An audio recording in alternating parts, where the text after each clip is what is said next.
거룩한 예배로 나오신 성도님들을 주님의 이름으로 환영합니다. 더위에 지친 몸과 마음이 주님 안에서 치유되고 회복되기를 주의 이름으로 축복합니다. 이제 예배합니다. 하나님께 예배하는 사람은 영과 진리로 예배해야 합니다. 아멘.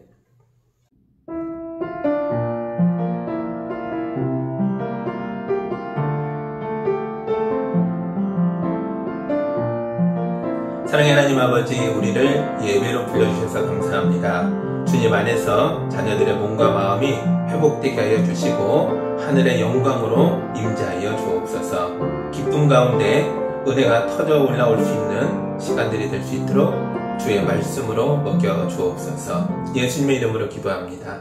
아멘.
오늘 우리에게 주시는 하나님의 말씀은 디모데후서 4장 1절에서 8절의 말씀입니다.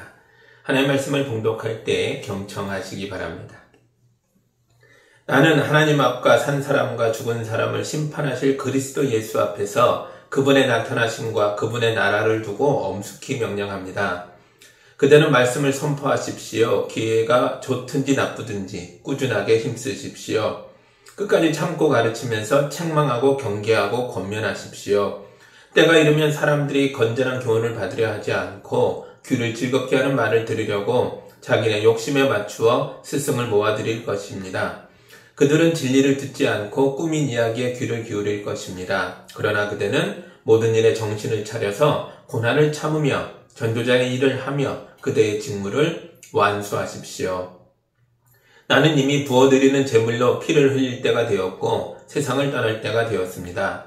나는 선한 싸움을 다 싸우고 달려갈 길을 마치고 믿음을 지켰습니다.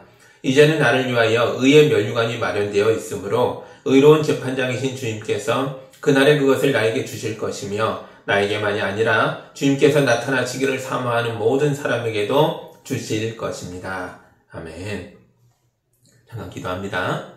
사랑의 하나님 아버지, 바울 선교사님이 인생의 마지막 자리에서 하나님이 주신 은혜를 고백하며 나누는 말씀을 읽었습니다. 이 말씀을 잘 생각해보고 우리도 우리의 인생을 어떻게 살아갈지를 깨닫고 마지막까지 잘 달려갈 수 있도록 인도하여 주옵소서. 예수님의 이름으로 기도합니다. 아멘. 여러분에게 철수라는 사람에 대한 이야기를 하나 들려드리겠습니다. 이 철수라는 사람은 대단히 재능이 많고 똑똑하고 유능했던 젊은이입니다. 아는 게 많고 말도 재밌게 잘해서 사람들에게 인기가 많았습니다. 철수는 자기 머릿속에 있는 시들을 책으로 펴내면 8권의 시집이 될 거다라고 말했고, 자기 머릿속에 있는 이야기를 책으로 펴내면 10권의 소설이 될 거다라고도 말했습니다. 철수의 아내는 이런 철수가 너무 좋았습니다. 아내는 열심히 돈을 벌어서 철수를 부양했습니다. 철수에게 책을 쓸 수 있는 시간과 여유를 주고 싶었기 때문입니다. 그러나 철수는 아내가 마련해준 용돈으로 친구들을 만나 웃고 떠들며 노는 일에 다 썼습니다. 하나님이 철수에게 주신 재능과 시간도 다 노는 일에 사용되고 말았습니다. 철수가 자랑하던 책들은 철수의 일생 동안 한 권도 세상에 나오지 않았습니다. 철수는 책상에 진득하게 앉아서 책을 쓰는 일을 하지 않았기 때문입니다. 철수는 자기의 재능과 노력과 시간을 관리하는 일에서 실패한 것입니다. 이런 철수가 문학계에만 존재하는 게 아닙니다. 하나님 주신 시간을 낭비하는 철수는 가정에도 있고 회사에도 있고 교회에도 있습니다. 우리는 자기 인생의 마지막에 이르러서 뒤를 되돌아보면서 그때 그것을 할 걸 왜 하지 않았을까 하면서 후회를 남기는 사람이 되면 안 됩니다. 우리가 이런 후회를 남기지 않으려면 하나님이 우리에게 주신 시간을 바르게 사용할 줄 알아야 합니다. 예수님은 그렇게 사셨습니다. 하나님의 아들이신 예수님이 성육신 하셔서 인간의 몸으로 세상에 오셨습니다. 그리고 세상에서 33년을 사시고 십자가에 달려 죽으셨습니다. 33년을 사셨으니 대단히 짧은 일생을 사신 겁니다. 그런데 보십시오. 예수님은 십자가 위에서 내가 다 이루었다 라고 말씀하셨습니다. 예수님은 33년 동안 자기가 세상에 와야 했던 이유와 목적을 완성하셨다는 겁니다. 그래서 죽음을 맞이하는 시간에 이르러서 자기 과거를 돌아볼 때에 우리 주님은 후회가 전혀 없으셨습니다. 우리 그리스도인들은 이런 예수님을 닮으려고 애써야 합니다. 그러면 우리도 후회 없는 인생을 살게 될 것입니다. 우리도 인생의 마지막 순간에 이르렀을 때에 우리 주님처럼 다 이루었다 이렇게 고백하는 인생이 될 줄 믿습니다. 예수님의 제자들이 이런 삶을 살았습니다. 오늘 말씀에도 사도 바울의 고백이 나옵니다. 8절입니다. 이제는 나를 위하여 의의 면류관이 마련되어 있으므로 의로운 재판장이신 주님께서 그날에 나에게 그것을 주실 것이며 나에게만이 아니라 주님께서 나타나시기를 사모하는 모든 사람에게도 주실 것입니다. 아멘. 바울 시대에는 마라톤을 완주한 사람에게 올리브 가지를 엮어서 만든 면류관을 씌워줬습니다. 인생의 마라톤을 다 달린 바울이 결승선에서 면류관을 들고 기다리고 계시는 주님을 바라보고 있습니다. 바울이 믿음으로 완주할 수 있었던 비결이 있습니다. 목표가 분명한 거예요. 우리 주님을 바라보고 뛴 거예요. 그가 예수님 말고 돈을 보거나 성공을 보거나 다른 욕망의 대상을 쳐다보면서 한눈을 팔았더라면 그는 길을 잘못 들어 엉뚱한 곳으로 갔을 수도 있습니다. 결국 인생의 경기를 망쳤겠죠. 제 주변에 이런 분들이 가끔 있습니다. 우리는 그러면 안 됩니다. 여러분의 인생의 목표점을 분명히 하고 달리시기 바랍니다. 바울처럼 끝까지 예수님을 바라보며 달려가시기를 주의 이름으로 축복합니다. 바울을 위해 마련되어 있는 의의 면류관은 우리를 위해서도 준비되어 있습니다. 우리 하나님은 인색한 분이 아니십니다. 자녀들을 위해 외아들 예수까지 내어주신 분 아니겠습니까? 뭐가 아까우시겠어요. 그래서 바울도 고백합니다. 나에게만이 아니라 주님께서 나타나기를 사모하는 모든 사람들에게 이 면류관이 예비되어 있습니다. 이렇게 고백하고 있습니다. 천국에 내 면류관이 있을까 없을까 고민할 이유가 없어요. 있습니다. 기다리고 있어요. 우리가 인생의 결승선을 통과하는 그날 우리 주님이 그 면류관을 우리에게 씌워주실 것입니다. 바울에게는 자기 일생을 후회 없이 살 수 있었던 비결이 하나 있었습니다. 그것은 경기장에 나온 선수처럼 사는 거예요. 6절과 7절입니다. 나는 이미 부어드리는 제물로 피를 흘릴 때가 되었고 세상을 떠날 때가 되었습니다. 나는 선한 싸움을 다 싸우고 달려갈 길을 마치고 믿음을 지켰습니다. 아멘. 유대인의 제사법 중에 전제라는 제사법이 있습니다. 포도주를 제물 위에 붓는 방법입니다. 바울은 전제 제사법의 비유를 사용해서 자기가 이제 마지막에 왔습니다. 나는 피가 드려질 것입니다. 순교할 겁니다. 이런 고백을 합니다. 그런데 그의 고백 속에 두려움이 안 보여요.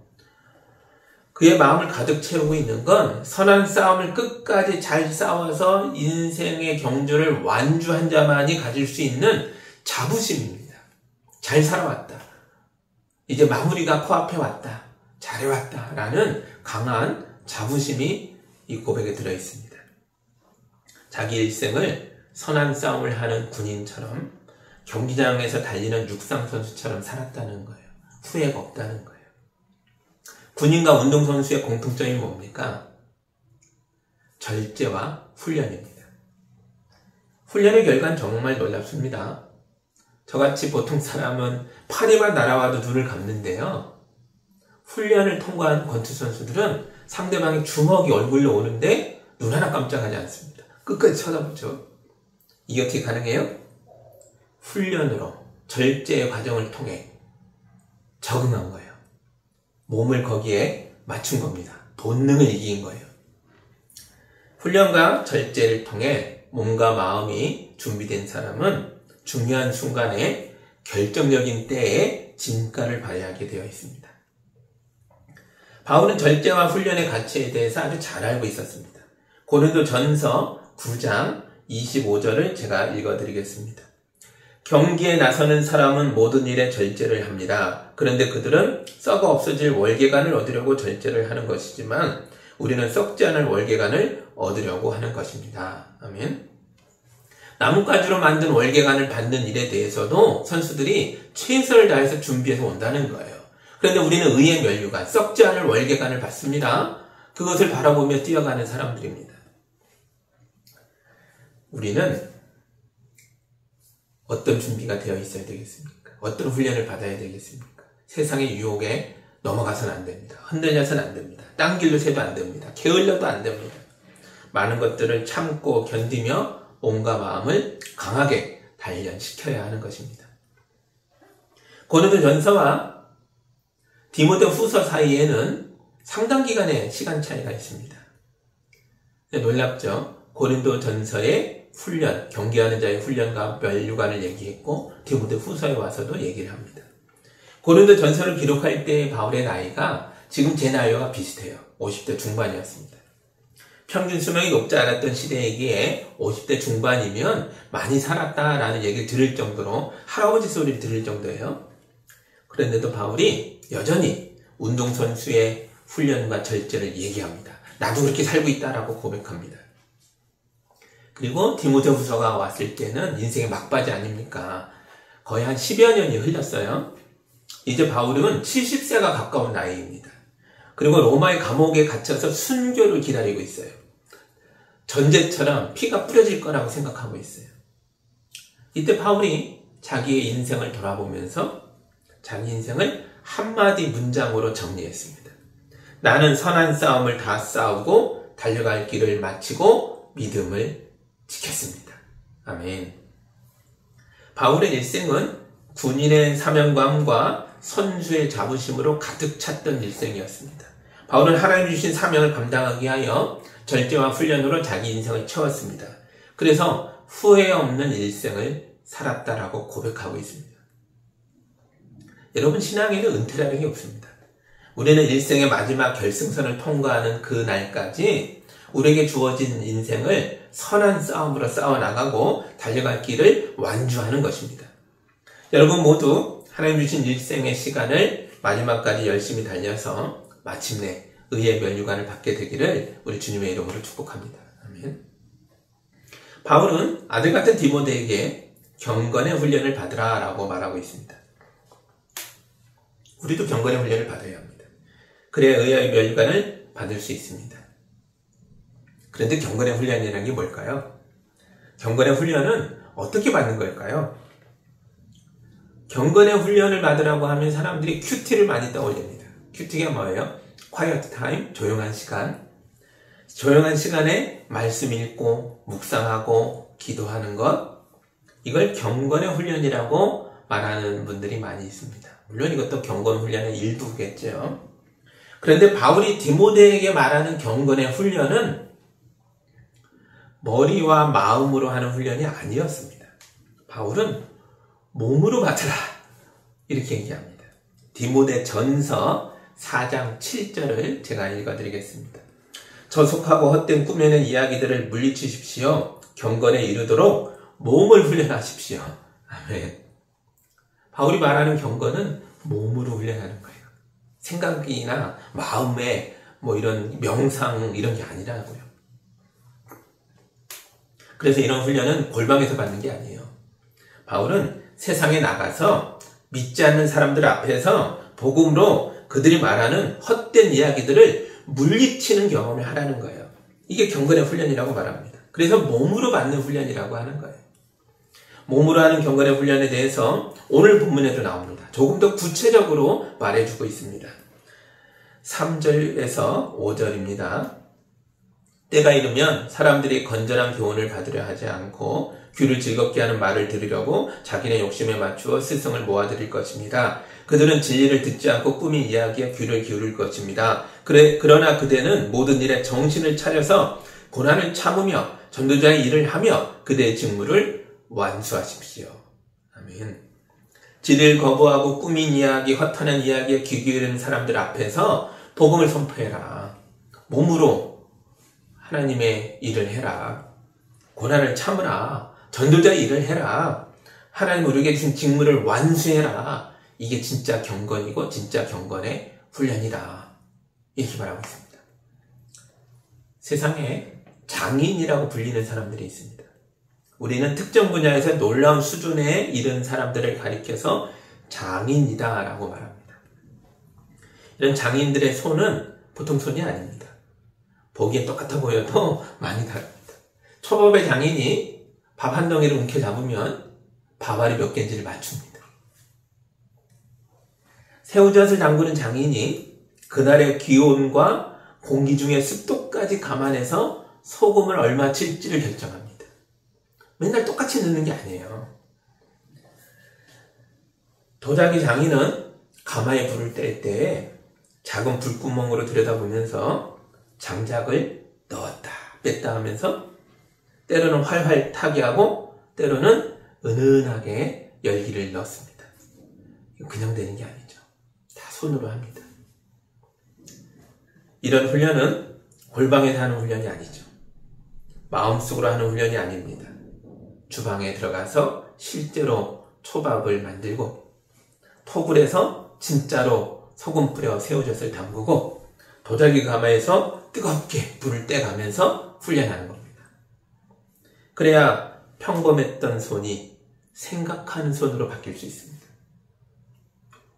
제가 신학교 졸업여행으로 이스라엘에 갔을 때였어요. 인솔자 교수님의 가방이 너무 낡은 걸 보고 어떤 학생이 교수님 가방 좀 바꾸셔야겠어요 그랬어요. 그랬더니 교수님이 이런 낡은 가방을 들어야 현지인들이 부담 없이 편안하게 대화할 수 있게 됩니다. 이렇게 얘기하셨어요. 그리고 교수님이 가방을 열어 보여주셨는데 그 안에서 전도지가 쏟아져 나왔습니다. 그런데 다 4개의 언어로 된 전도지였어요. 한글로 된 거, 영어로 된 거, 히브리어로 된 거, 아랍어로 된 게 나오더라고요. 구약학 교수님이셔서 히브리어도 알고 아랍어도 공부하셨거든요. 그래서 현지인을 만날 기회가 있을 때마다 이스라엘 사람이면 히브리어 전도지를 펼쳐놓고 복음을 전하고 팔레스타인 사람이면 아랍어 전도지 꺼내놓고 복음을 전하시는 거예요. 그리고 우리들처럼 이렇게 여행어 외국인이면 영어 전도지로 복음을 전하는 거죠. 교수님은 여행 내내 그 무거운 낡은 가방을 들고 다니셨어요. 이게 바로 몸으로 하는 경건의 훈련입니다. 신앙생활을 머릿속으로만 하는 사람, 마음으로만 하는 사람은 철수 같은 사람입니다. 철수는 머릿속에 수백 편의 시가 있고 수십 권의 소설이 들어있다 말은 하지만 그걸 책상에 앉아서 실제로 쓰지는 않았습니다. 그래서 철수의 일생에서 아무 일도 일어나지 않았다는 거죠. 우리의 경건은 몸으로 훈련받아야 합니다. 복음을 전하다가 실수하고 실패하고 깨져봐야 합니다. 이런 경험이 쌓여야 합니다. 그래야 다음번에 제대로 할 수 있습니다. 경건의 훈련도 복음을 전하는 현장에서 실전처럼 연습이 되어야 하는 것입니다. 젊은 시절에 바울은 가멜리엘 교수 밑에서 공부하는 랍비 교육을 받는 학생이었어요. 한때 그의 꿈은 예루살렘에서 가장 위대한 랍비가 되는 거였습니다. 그러나 예수님을 만난 뒤로 진로가 바뀌었습니다. 나는 이제부터 이방인에게 가서 복음을 전하는 선교사가 되겠다. 이렇게 수정됐습니다. 그는 평생의 꿈을 포기했지만 허무하거나 허탈하지 않았습니다. 왜냐하면 이기적인 욕심이 빠진 자리에 훨씬 더 위대하고 거룩하고 선한 꿈이 들어왔기 때문입니다. 바울은 거룩하고 선한 꿈을 꾸게 되자 이 꿈을 쫓아 사는 게 너무 재밌었습니다. 그는 새로운 지역에 가서 새로운 사람을 만나 새로운 사람들에게 복음을 전하면서 지루할 틈이 없는 삶을 살았습니다. 그의 인생은 대단히 흥미진진한 모험의 연속이었습니다. 이제 바울은 자기 일생의 마지막 순간에 도달했습니다. 그동안 후회 없는 인생이었습니다. 이제 바울은 주님 앞에 서게 될 것입니다. 결승선을 통과한 선수가 월계관을 받는 것처럼 바울도 의의 면류관을 받게 될 것입니다. 우리도 누구나 결승선에 도착합니다. 그때 사람들은 둘로 갈리게 되겠죠. 철수처럼 살다 와서 후회하는 사람들이 있을 것이고 바울처럼 살다 와서 의의 면류관을 받는 사람이 있겠죠. 하나님은 우리 모두에게 한 번의 인생을 주셨습니다. 한 번 사는 인생을 어떻게 사시겠습니까? 철수처럼 사시겠습니까? 바울처럼 사시겠습니까? 아무도 내 인생을 대신 살아주지 않습니다. 여러분 스스로가 어떤 인생을 살지에 대해서 스스로 결정해야 합니다. 만약 여러분이 바울처럼 살겠다고 결심하셨다면 바울이 주는 충고를 귀담아 들으시기 바랍니다. 바울은 아들같이 사랑했던 디모데에게 엄숙하게 이런 명령을 줍니다. 1절과 2절입니다. 나는 하나님 앞과 산 사람과 죽은 사람을 심판하실 그리스도 예수 앞에서 그분의 나타나심과 그분의 나라를 두고 엄숙히 명령합니다. 그대는 말씀을 선포하십시오. 기회가 좋든지 나쁘든지 꾸준하게 힘쓰십시오. 끝까지 참고 가르치면서 책망하고 경계하고 권면하십시오. 아멘. 제가 목회를 은퇴하는 날 사랑하는 가족과 사랑하는 교우들 앞에서 예수님만 바라보며 복음 전하며 충성되게 살았다고 고백하게 되기를 소원하고 있습니다. 제가 이런 인생을 살려면 여러분이 도와주셔야 돼요. 많이 도와주시기 바랍니다. 하나님은 모험이 가득하고 흥미진진한 인생으로 우리를 초대하셨습니다. 그것은 바로 복음을 전하며 사는 삶입니다. 사람들 속에 들어가 말씀을 선포하십시오. 끝까지 참고 가르치면서 책망하고 경계하고 권면하십시오. 그러면 여러분의 손이 장인의 손처럼 생각하는 손이 될 것입니다. 하나님께서 여러분의 손을 들어 능력을 행하실 줄 믿습니다. 그리고 우리는 인생의 마지막 고린 지점에서 예수님 품에 안기게 되겠죠. 그때 우리 예수님께서 우리를 따뜻하게 품어주시며 우리 머리에 의의 멸류관을 씌워주실 것입니다. 여러분 모두 결승선을 통과하여 의의 멸류관을 쓰는 영광의 자리까지 나아가기를 우리 주님의 이름으로 축복합니다. 기도하겠습니다. 사랑하는 하나님 아버지 감사합니다. 우리 예수님이 십자가에서 인생을 다 이루셨던 것처럼 또 많은 제자들이 사도 바울이 인생에 달려갈 길을 마칠 때 의의 멸류관을 바라보는 것처럼 우리들이 이렇게 살게 하여 주옵소서. 이 땅을 하나님의 사람으로서 담대히 복음 전하며 힘있게 살아가며 흥미진진한 모험을 살도록 인도하여 주옵소서. 그래서 마침내 주님 품에 의의 멸류관을 받아 쓰는 우리 모두가 되도록 축복하여 주옵소서. 예수님의 이름으로 기도합니다. 아멘.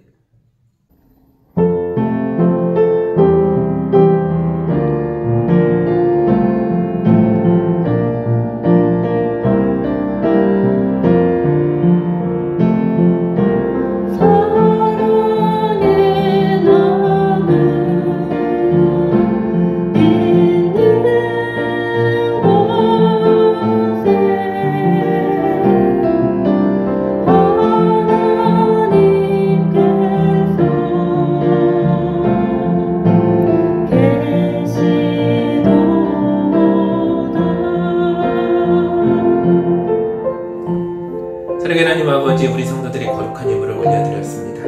이 귀한 예물이 헛되이 쓰이지 않도록 인도하여 주옵소서.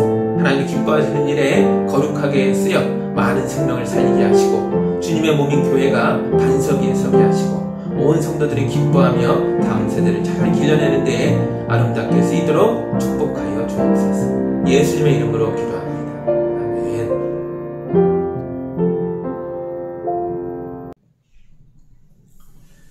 이제는 우리 주 예수 그리스도의 은혜와 우리 하나님 아버지의 크신 사랑하심과 성령님의 인도하심과 교통하심이 인생길을 주님께 맡기며 경건의 훈련을 받으며 담대하게 나아가는 우리 모두 위에 이제로부터 영까지 함께하기를 간절히 축원하옵나이다.